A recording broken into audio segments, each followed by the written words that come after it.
একটা 1000 কোটি টাকার স্ক্যাম ইলেকশনের জন্য ভারতীয় জনতা পার্টি করছে। একটা বিস্ফোরক ভিডিও সামনে এসেছে, একাধিক সূত্র দিয়ে আমাদের কাছে এসেছে, যে এক বিজেপি যে ধর্মীয় মেরুকরণের পলিটিক্স করছে, মানুষকে ভুল বোঝাচ্ছে। এরা হিন্দুরও বন্ধু নয়, মুসলমানের বন্ধু নয়, খ্রিস্টানের বন্ধু নয়, বাংলার বন্ধু নয়, ভারতবর্ষের বন্ধু নয়।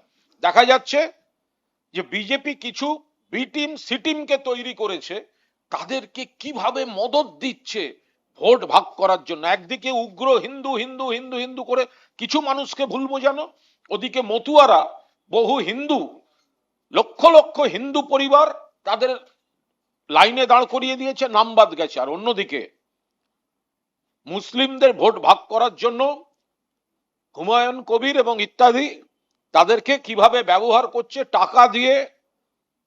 আমরা হুমায়ুন কবিরের একটি ভিডিও আমরা পেয়েছি,